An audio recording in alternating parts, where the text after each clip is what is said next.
Chers téléspectateurs, le plaisir et l'honneur de vous savoir nombreux sur votre chaîne de télévision, la RTVC. Bienvenue dans votre émission des témoignages de conversion.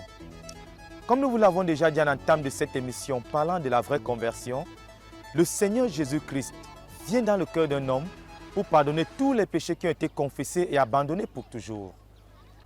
La Bible même atteste cette merveilleuse œuvre du Seigneur Jésus-Christ car il est écrit dans Actes chapitre 3 verset 26. C'est à vous premièrement que Dieu ayant suscité son serviteur, l'a envoyé pour vous bénir en détournant chacun de ses iniquités. Dans la même lancée, Jean-Baptiste, ayant vu Jésus, dit à ceux qui étaient avec lui, « Voici l'agneau de Dieu qui ôte le péché du monde. » C'est dans Jean chapitre 1 au verset 29. De même, l'apôtre Jean dans 1 Jean chapitre 3 verset 8 dit, « Celui qui pratique le péché est du diable, car le diable pêche dès le commencement.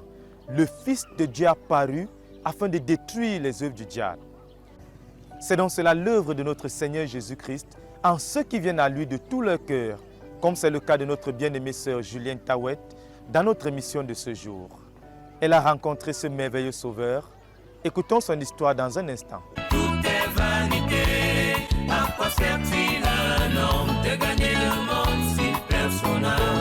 Si l'on pouvait te donner toutes les richesses de ce monde, si l'on pouvait te donner ces voitures et ces maisons, quand tu seras dans la tombe, où seront toutes ces richesses? Quand tu seras au cimetière, où seront toutes ces maisons? Vanité, vanité, tout est vanité, à quoi sert-il un homme de gagner le monde si... Ok, ma maman s'appelait Ngokinyok Thérèse. Elle s'est mariée à mon père adoptif. J'ai dit aujourd'hui adoptif parce que j'ai connu après que ce n'était pas mon père. Donc, elle avait fait un premier mariage où elle avait fait 4 enfants. Elle a divorcé. Et entre les 2 mariages, c'est-à-dire que lorsqu'elle épouse monsieur Otou, je suis dans elle fait la connaissance d'un autre monsieur et elle m'accouche. Lorsqu'elle prononce le divorce, elle s'en va avec le dernier né de ce premier mariage qui s'appelle Makani Eli. Donc nous nous retrouvons au camp Eyap où nous habitions avec notre maman. Et puis après un jour, nous avons été amenés à nous déplacer pour le quartier Mini-Ferme Mélène. Et c'est quelques années plus tard, lorsqu'elle avait déjà accouché mon petit frère et mes 2 petites sœurs, que j'ai appris qu'en effet, lui n'était pas mon père. Donc je me souvenais seulement qu'un jour, nous sommes rendus au tribunal, il y avait un jugement. C'est après également que j'ai su qu'il s'agissait d'un jugement de reconnaissance. Donc il m'avait reconnu comme l'un de ses enfants. Alors pendant qu'on était en famille, un jour, l'une de mes tantes, une petite sœur consanguine de mon père, dit donc à mes petites sœurs qu'en effet, je n'ai pas le droit d'exercer l'autorité sur elles parce que je ne suis pas leur sœur. Et les nouvelles me sont parvenues ce jour-là que le père Otou, Dieu donné, n'était pas mon père. Nous étions 5 à la maison, 3 filles, 2 garçons. Et j'étais la deuxième née parce que mon grand frère que ma mère avait amené dans ce second mariage était considéré comme l'aîné. Ce jour-là, je leur ai dit, qu'est-ce que vous dites? Vous dites que monsieur Otou n'est pas mon père. Vous verrez donc comment il va devenir mon père. En effet, je n'ai jamais cherché à savoir qui est mon père ou bien qui m'a accouché. Et j'ai continué à exercer l'autorité de l'aîné sur tous mes cadets. Ma maman faisait le commerce. En fait, elle a tout vendu, tout ce qui peut se vendre. Les beignets, le tarot, la nourriture. Et elle est venue s'éterniser, entre guillemets, sur le poisson brisé. Elle a brisé le poisson pendant 20 ans. Et elle sortait le matin et rentrait le soir. Mon père était mécanicien chauffeur. Et c'est moi qui avais donc la direction à la maison. Je conduisais mes petites sœurs dans les travaux domestiques. Et mes parents rentraient simplement et trouvaient les choses bien faites. Ça fait que j'avais gagné la confiance de mon père. Mon père avait l'habitude de dire à ma mère que je ne peux pas t'aimer plus que ma fille ici, parlant de moi. Et tous mes cadets, lorsqu'ils avaient besoin de quelque chose, même mon grand frère là, lorsqu'il avait besoin de quelque chose, il fallait qu'il vienne me demander. Si tu me demandais et j'allais voir le père pour lui dire que tu avais un besoin, le père pourvoyait à ce besoin-là. À la rentrée, il me donnait tout l'argent qu'il fallait pour faire la rentrée des autres. Même quand je faisais l'école primaire, il allait avec moi en banque pour retirer l'argent. Et il me donnait son carnet d'épargne. C'est moi qui gardais son carnet d'épargne. Un jour, ma maman m'a même demandé de photocopier le dit carnet d'épargne parce que je me souviens, mon père, il buvait beaucoup. Il avait également des concubines, mais tout ça, je ne voyais aucun mal en cet homme. Je le trouvais comme un homme, je le trouvais parfait à tous égards. Pour moi, il était un homme parfait. Alors, ma maman m'avait dit, photocopie le carnet d'épargne. Je faisais, je crois, la classe de 5e. Elle m'a demandé de photocopier le carnet d'épargne de mon père et qu'on ait au moins à cacher la copie parce qu'on ne sait jamais. Je lui ai dit que je ne pouvais pas faire une telle chose. Je ne pouvais pas le faire. Et ce jour-là, elle et moi, nous avons eu des problèmes. Mon père buvait tellement, il rentrait tous les jours à 2h, 3h du matin, sale, il tombait dans les rigoles. Mais quand il rentrait, c'est moi qui l'appelais, c'est moi qui ouvrais la porte.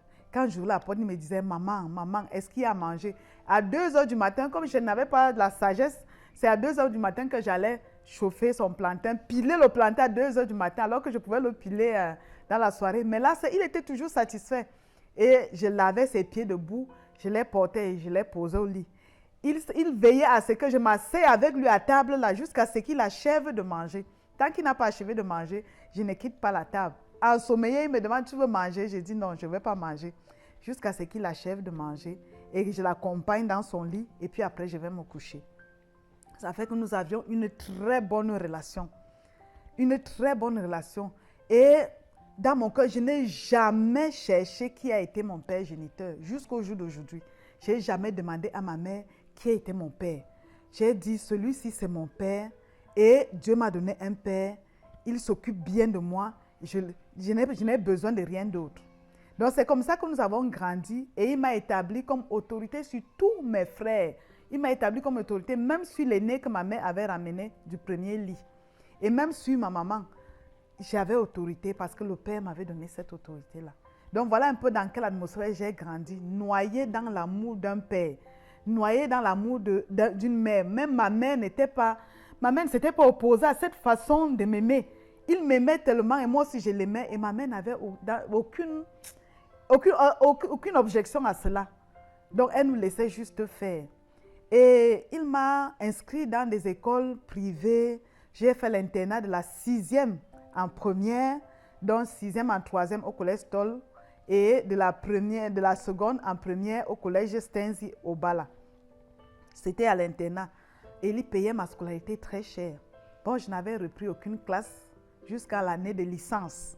Donc, c'est en licence que j'ai échoué pour la première fois. Donc, dans cette vie-là, je l'amenais comme ça. J'ai grandi nous habitions à l'époque le quartier Mini-Ferme Mélène. C'était le quartier de prostitution. En vérité, nous étions les amis des prostituées. Les prostituées habitaient notre maison parce que notre maison avait plusieurs chambres et plusieurs studios. Donc, les prostituées louaient dans ces studios-là. Et il m'arrivait quand je rentrais des classes ou alors de la faculté, quand j'étais en fac, je rentre, je nettoie le poisson, je monte en route, je braise le poisson. Je braisais le poisson comme ça. Les prostituées venaient déposer l'argent de leur salaire entre mes mains pour que je garde. En attendant, et elles descendaient au quartier, finir avec le client, remonter, prendre l'argent parce que très souvent, ces clients-là arrachaient l'argent après avoir été satisfaits. Ils reprenaient l'argent qu'ils avaient donné aux prostituées. Et parfois, à la maison, dans la journée, quand les clients venaient, nous étions là, en fait, moi principalement, dit que non, menti qu'elle n'est pas là. Alors qu'elle est dans la chambre, la prostituée, elle est dans la chambre avec un autre client. Celui qui arrive, j'essaye comme on disait au quartier, le composer et il s'en va et il revient plus tard. Donc, j'étais là dans cette atmosphère-là, mais cette vie-là ne me plaisait pas du tout. Cette vie-là ne me plaisait pas du tout. Déjà, au cours élémentaire 1, j'ai dit à Dieu, s'il te plaît, je ne veux pas une vie de célibataire. Je ne veux pas vivre cette vie, aller d'un homme à un autre. Je veux me marier quand je serai grande. Seigneur, donne-moi mon mari. J'ai appelé un Dieu que je ne connaissais pas. Et lorsque je me suis rendue en classe de 6e, on avait un camarade de classe. En 6e A, moi j'étais en 6e C. Il était à l'internat des garçons, moi j'étais à l'internat des filles. Il m'a écrit une lettre, il l'a donnée à la cheftaine de notre dortoir. La cheftaine est venue me remettre la lettre. Je lui ai demandé qu'est-ce que c'est. Elle dit, ah, tu es trop villageoise, lis ça. J'ai pris la lettre. Je suis allée à la salle d'études, j'ai lu. Dans la lettre, il était écrit, je t'aime, je veux qu'on soit des amis. Cette lettre-là m'a choquée. C'était comme un couteau qui transperçait mon cœur. Et ces années-là, en 1984, on disait, à l'internat, on disait très souvent, si tu écris à quelqu'un au Bic Rouge, c'est que tu as tué cette personne-là. J'ai pris la lettre au verso. J'ai insulté ce gars au Bic Rouge. Je l'ai insulté. Il avait mis 1000 francs dans l'enveloppe. J'ai repris les 1000 francs. Je lui ai restitué les 1000 francs dans une autre enveloppe. J'ai remis à la cheftaine de dortoir. Je lui ai dit d'aller remettre. Elle m'a demandé, tu as répondu? J'ai dit oui, j'ai bien répondu. Je suis allée derrière les dortoirs ce jour-là. J'ai encore crié à un Dieu inconnu. J'ai dit à Dieu, vraiment, puisqu'il n'existe pas un endroit sur cette terre où on peut épouser une femme sans la connaître sexuellement, accorde-moi la grâce de rencontrer un seul homme dans ma vie qui sera mon mari. Je veux un seul. Je ne veux pas vivre la vie de prostitution. Je ne veux pas aller d'un homme à un autre. Donc, et ce Dieu-là que j'avais invoqué ce jour-là m'a préservé jusqu'à ce que je rencontre le frère Alphonse après que j'ai eu mon bac. J'allais en boîte de nuit. J'ai fini de braiser le poisson à 2h ou à 3h avec mes camarades. On va en boîte de nuit, on rentre à 6h. Et mon père me disait très souvent, ma fille, je sais que tu pars juste pour danser. Va danser et tu reviens. Cette parole a été suffisante pour moi. J'allais, je dansais seulement et je revenais. Et cela, je ne voyais pas que c'était un péché. Avec mes amis, parfois, des jours où je ne voulais pas briser le poisson, ou ils voulaient qu'on aille en boîte plus tôt. Ils cotisaient, ils me donnaient de l'argent. Je remets à ma maman le bénéfice. J'ai dit aujourd'hui, on ne braise pas le poisson. Voici ton bénéfice, on ne braise pas le poisson aujourd'hui. Je vais aller en boîte de nuit avec les amis. Et j'allais en boîte de nuit et on revenait le matin, juste pour danser. Donc, cette vie-là, c'était une vie de débauche. Et j'avais pris, parce que ayant grandi dans ce quartier, moi aussi j'avais pris l'habitude de m'habiller de manière dévergondée, donc immorale. Et puis je portais des vêtements qui exposaient les parties qui sont des parties intimes qui ne doivent pas être exposées. Donc je mettais les mini-jupes, les vêtements qui exposaient ma poitrine. Et je menais cette vie-là, mais ce qui me caractérisait le plus, c'était le mensonge. Donc j'étais rodée dans le mensonge. Je pouvais, pour une seule affaire, te raconter 10 versions à 10 personnes différentes. Aussitôt que tu es devant moi, à peine tu as posé la question, non, j'ai déjà la phrase qui suit. Donc, parfois il m'arrivait, quand j'allais à l'église le samedi à la messe des jeunes, parce que là j'étais baptisée protestante, mais j'allais à la messe des catholiques. Parfois, il m'arrivait de dire, oh Dieu, comment est-ce que je vais aller en enfer à cause du mensonge? Parce que c'est le seul péché que je voyais comme étant un péché. Donc, comment je vais aller en enfer à cause du mensonge? Seigneur, aide-moi. À partir d'aujourd'hui, je ne vais plus mentir. Je prenais des résolutions comme ça de ne plus mentir. Mais avant la soirée, je me retrouvais à avoir fait plein de mensonges. Et j'étais désolée. Je prenais des jeûnes pour ne plus mentir. Mais je continuais à mentir. J'allais prendre mes retraites à la grotte de Mvoli pour ne plus mentir. Je disais que non, vraiment, il faut que je change. Parce que j'avais lu dans la Bible que tous les menteurs iront dans les temps Adam de feu et de soufre. Mais les autres péchés, bon, comme on n'avait pas dit tout le monde, je me disais que, ok, même si on pratique les autres péchés, ce n'est pas grave. Mais le mensonge. Et entre autres, quand j'ai rencontré donc celui qui devait m'épouser, pendant qu'on était dans la phase des fiançailles mondains où des gens couchent effectivement ensemble. Donc, il m'arrivait de concevoir et je passais le temps à avorter, à tuer les bébés. Chaque fois que il avait un ami qui était gynécologue, le frère Alphonse, chaque fois que j'avais un retard, j'allais chez cet ami, il m'amenait chez cet ami-là et cet ami-là tuait ce bébé dans mon ventre. Et chaque fois que je partais, je disais, aujourd'hui c'est la dernière fois, oh Dieu, si tu me sauves aujourd'hui, je ne reviendrai plus jamais pour ça. Et je revenais à une autre occasion. Et moi, j'étais dégoûtée par cette vie de péché. Je ne savais pas quoi faire. Et une autre chose, la mondanité. J'étais désolée aussi par cette vie. Je trouvais qu'il n'y avait pas de satisfaction. Tu as une chaussure. Bientôt, elle va se détériorer. Elle est belle. À un moment donné, elle n'est plus belle. Tu as un joli habit. Après, maintenant, cet habit-là, à un moment donné, perd son éclat. Je cherchais dans mon cœur quelque chose d'éternel. On va en boîte de nuit, on danse. Voilà, il fait déjà jour. Je cherchais quelque chose d'éternel, quelque chose qui ne va pas finir, quelque chose qui commence et qui ne va pas finir. Donc, dans mon cœur, je cherchais ce genre de choses. Et je ne trouvais pas. Donc voilà un peu la vie dans laquelle je vivais. Et entre autres, il y avait des rancunes. J'étais super rancunière. Mon grand frère avait osé de me gifler une fois. J'ai gardé rancune. J'ai dit que je ne lui parlais plus. Ma mère était obligée de convoquer une réunion de famille pour essayer de nous réconcilier. J'ai dit que j'ai pardonné, mais je n'avais pas pardonné. Donc la rancune était l'un des péchés phares de ma vie. Donc il y avait le mensonge, les rancunes, l'immoralité et une vie de désordre, en fait. Donc, en 1995, il y a donc une voisine qui m'a invitée chez elle, parce qu'il y avait une petite cellule chez elle. Elle m'a invitée à partager la parole de Dieu avec elle. Bon, je n'étais pas hostile à la parole de Dieu qu'on pouvait partager comme ça. Je suis allée chez elle et ce jour-là, j'ai été convaincue de péché. Ce jour-là, on m'a dit que Jésus-Christ est l'agneau de Dieu qui enlève le péché. Il n'y a point de péché en lui. Quiconque pêche ne l'a point vu, ne l'a point connu. Petits enfants, que personne ne vous séduise. Celui qui pêche est du diable.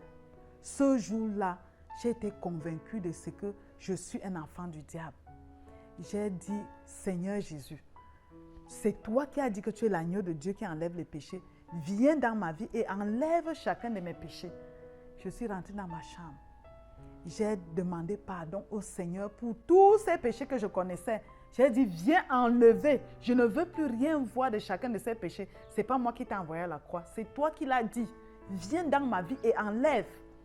J'ai fait cette prière dans ma chambre. Je vous assure, le lendemain, ma vie était devenue différente. J'ai eu le courage d'aller rencontrer mes frères, mon frère, de lui demander pardon parce que je n'avais pas voulu lui pardonner. Et à plusieurs autres de mes amis, j'ai demandé pardon, des amis à qui j'avais gardé rancune. J'ai demandé pardon à ma mère pour ma vie de désordre que je menais. Bien sûr, elle m'a dit que je ne l'avais jamais offensée parce que je m'assurais de bien préserver ce qui lui appartenait. Mais moi, je vivais dans le désordre, c'est-à-dire aller en boîte. Je trouvais que j'avais été convaincue de ce que c'était mauvais. Donc, j'ai demandé pardon à mes parents.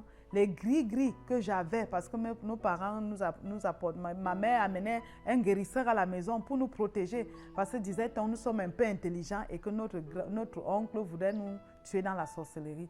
Donc, ces gris-gris que j'avais et que je gardais dans mon sac, parfois dans mon soutien, pour me protéger contre les sorciers, j'ai enlevé tous ces gris-gris. Je lui ai dit, désormais, si le marabout vient dans cette maison, je ne ferai plus partie de l'équipe de ceux-là qui l'aura à blender ou à donner les médicaments, ou à donner les écorces. Donc, j'ai également demandé pardon à mon père qui vivait parce que j'avais l'habitude de lui acheter les cartouches de cigarettes. Quand j'étais déjà à l'université, je lui achetais les cartouches de cigarettes avec mon argent de bourse. Je lui achetais du vin. C'est à ce moment-là que mes yeux se sont ouverts. Donc, quand j'ai cru que mes yeux se sont ouverts, que mon père, en effet, il était un adultère. Parce que ses concubines venaient à la maison quand j'étais tout jeune. Quand j'étais tout jeune, elles venaient faire du désordre. Mais je ne voyais même pas qu'il était un adultère. Je ne voyais même pas qu'il était un ivrogne. Je trouvais que c'était le meilleur papa qui puisse exister sur cette terre. Donc c'est quand j'ai cru que mes yeux se sont ouverts que, mon père était un ivrogne, mon père était un adultère. Mais je lui ai dit ce jour-là que je lui demandais pardon parce que je lui ai donné les cartouches de cigarettes. Je lui ai donné des cartouches de cigarettes pour l'aider à se détruire. Je lui ai donné le vin et je ne lui donnerai plus ni cigarette ni vin. Et je lui ai dit que même s'il mourait, qu'il sache que je ne ferai pas de funérailles. Mon père m'a dit, il n'y a pas de problème. Si tu trouves que ce chemin-là est bon, je t'encourage, va sur ce chemin. C'est comme ça que j'ai donné ma vie au Seigneur en novembre 1995. Et là, j'avais déjà un enfant. J'étais enceinte du deuxième enfant que j'ai accouché 2 semaines après m'être baptisée. Donc, voilà un peu pour ce qui concerne ma conversion. Gloire à Dieu. Gloire à Dieu. Jésus-Christ est donc ce merveilleux serviteur que Dieu a suscité en notre faveur et l'a envoyé pour nous apporter cette grande bénédiction en nous détournant de nos iniquités. Cher ami, toi qui nous as écoutés ce jour et qui as écouté le témoin de notre sœur Julienne, peut-être comme elle, es-tu esclave du mensonge, des rancunes, de l'immoralité sexuelle ou alors de quelque autre péché que ce soit. Nous voulons te dire que Jésus-Christ est l'agneau de Dieu qui enlève le péché du monde. Comme il l'a fait dans la vie de notre sœur Julienne, il peut également le faire pour toi si tu viens à lui de tout ton cœur. Et nous voulons t'encourager à lui donner ton cœur. Que Dieu vous bénisse. Rendez-vous la semaine prochaine pour une autre émission. Au revoir.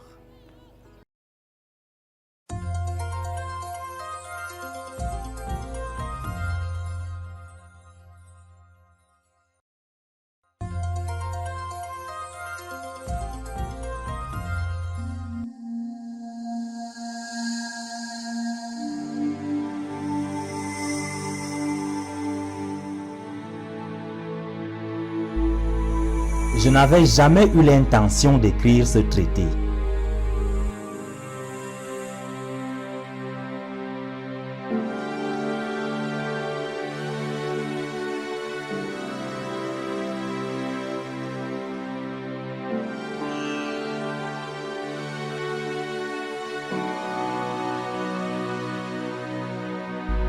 L'idée m'en est venue comme résultat de ma méditation quotidienne, du sondage du cœur et de la communion avec Dieu.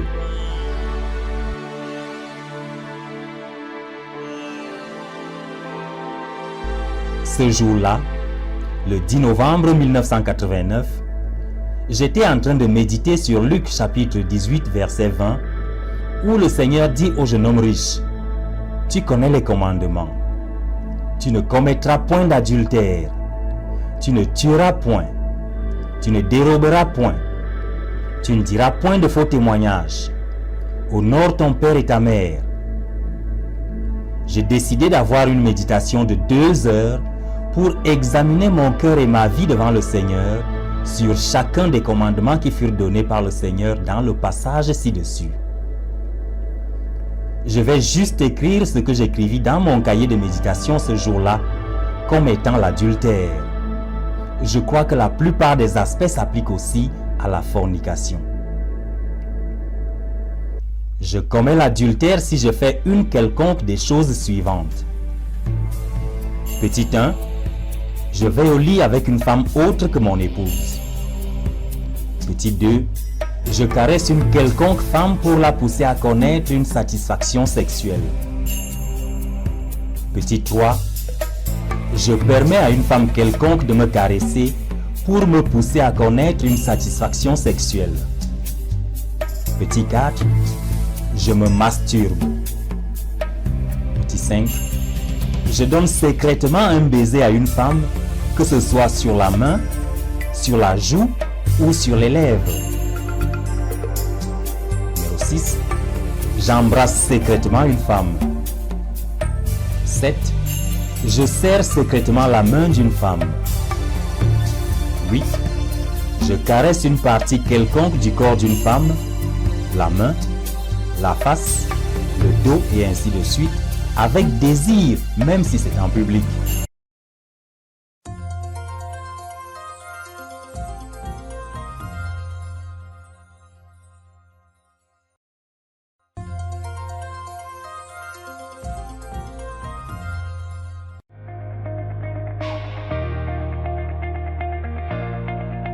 La communauté missionnaire chrétienne internationale vous offre sa 8e campagne internationale santé tous les jours, du 10 au 19 juillet 2019 au quartier général de la CMCI, Koumé-Bertois face visite technique. Cette campagne, sous le thème « La chirurgie générale » a pour principale activité l'opération des hernies, l'opération des nions, l'opération des kystes, l'opération des os et bien d'autres. Également au programme, des consultations et examens du cœur, des consultations de médecine générale, des consultations et soins dentaires, des consultations et interventions chirurgicales, des consultations gynécologiques, des consultations prénatales, des bilans de santé, la kinésithérapie, les conseils sur la santé, les soins de petite chirurgie et bien d'autres. Notez bien, toutes les consultations sont gratuites. Les examens de laboratoire et les médicaments sont à des prix très accessibles. Contact 679 42 41 30 650 44 14 22.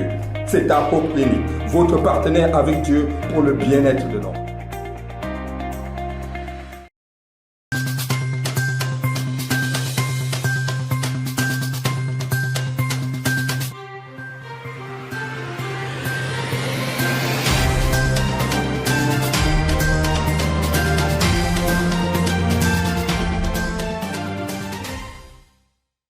Bonsoir à tous et à toutes, vous regardez la radio-télévision Voix de la Croix et vous faites bien. À la une cette semaine, Koumé quartier général, tenue de la deuxième session de l'Université mondiale de prière et de jeûne des enfants du 9 au 12 juin 2019. Ensuite, tenue au quartier général d'une session spéciale de l'école de la connaissance et du service de Dieu les 9 et 10 juin 2019. Et enfin, Koumé quartier général mise sur pied de la boulangerie censée approvisionner en pâtisserie lors des événements. Voilà pour les titres, tout de suite le développement.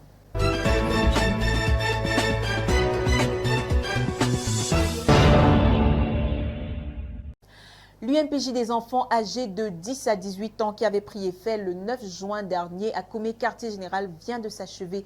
UMPJ à laquelle ont pris part plus de 800 participants qui se sont vus enrichis des enseignements du pasteur Théodore Andossé. Les détails dans ce reportage de Yacine Bokolo. Le deuxième cours spécial sur la prière pour les enfants âgés de 10 à 18 ans a débuté hier dimanche 9 juin 2019 à Koumé-Bertois aux environs de 12 h et il s'achèvera le mercredi 12 juin 2019.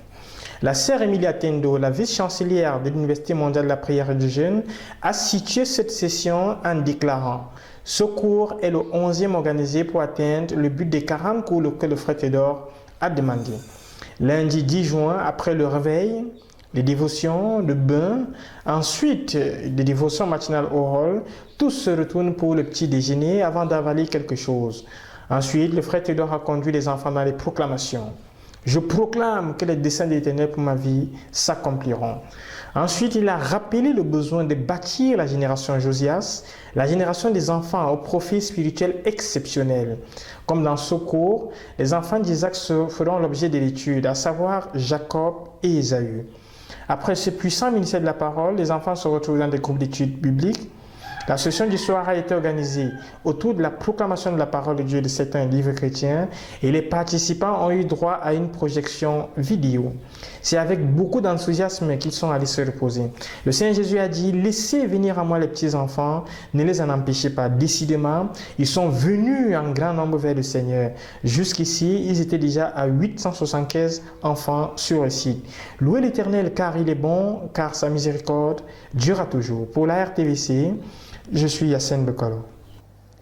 Les étudiants de l'ECSD ont pu profiter de l'expertise de ces missionnaires qui tâtent du doigt les réalités du champ de mission au cours de la session spéciale organisée par l'institution les 9 et 10 juin 2019. Jacques Cotier était sur les lieux. Une session spéciale de l'école de la connaissance du service de Dieu s'est tenue du 9 au 10 juin 2019 à Koumé. Nos missionnaires du Pakistan et du Congo-Brazzaville ont été les orateurs à ce cours. Le premier a livré aux étudiants anxieux de réussir les armes qu'il a utilisées pour parvenir à implanter notre œuvre dans son champ de mission que nous connaissons bien comme hostile à l'Évangile. Ce sont la prière, les témoignages personnels, les expériences spirituelles, la citation de la parole de Dieu dans le témoignage et la puissance du Saint-Esprit. Le second, quant à lui, a présenté à son auditoire, d'une part, son œuvre qui consiste à vaincre plusieurs vagues de trahison, faire face au but et le poursuivre.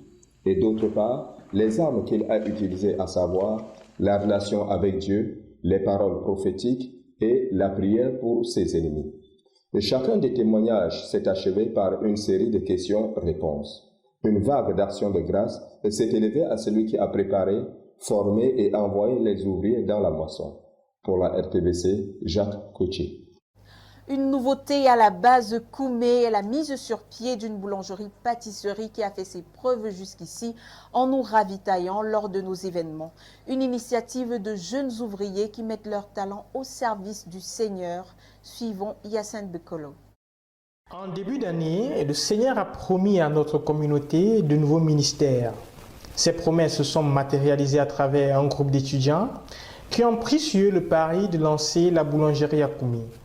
Ainsi, après plusieurs réunions préparatoires organisées à Koumé, ils ont reçu le don de quelques matériels et certains se sont donnés dans le projet avec l'appui d'anciens boulangers de Yaoundé dont l'expertise n'est plus à démontrer. Comme résultat, à la retraite des assistants du ministère du 26 au 28 mai 2019, près de 250 pains ont été produits. Pendant la journée de prière de mars du 29 juin dernier, 350 pains ont été produits. Enfin, durant l'Université mondiale de la prière et du jeûne des enfants en cours, 1610 pains ont déjà été produits. Nous bénissons l'Éternel pour tous ceux qui ont l'appétit, tout comme pour ceux qui sont en train de jeûner. Nous bénissons le Seigneur pour les nouveaux ministres et les nouveaux ministères qui émergent de la base à Koumé. Certainement, plusieurs vont déguster les variantes des pâtisseries Koumé dans les prochains jours. Louez l'Éternel car il est bon, car sa miséricorde durera toujours. Pour la RTVC, je suis Yacine Bokolo. Avant de clôturer ce journal, nous ouvrons une parenthèse sur le mariage de nos bien-aimés Désiré et Loveline qui ont convolé en juste noces au centre de Mokolo à Bertois samedi dernier. Une cérémonie empreinte de réjouissance à laquelle ont pris part les frères et les familles réunis avec la présence très appréciée du pasteur du quartier général, le frère Alphonse Tawet. Voilà, nous sommes parvenus au terme de ce journal. Une fois de plus, les titres. À la une cette semaine, Koumé quartier général, tenue de la deuxième session de l'Université mondiale de prière et de jeûne des enfants du 9 au 12 juin 2019. Ensuite, tenue au quartier général d'une session spéciale de l'école de la connaissance et du service de Dieu les 9 et 10 juin 2019. Et enfin, Koumé quartier général mise sur pied de la boulangerie censée approvisionner en pâtisserie lors des événements.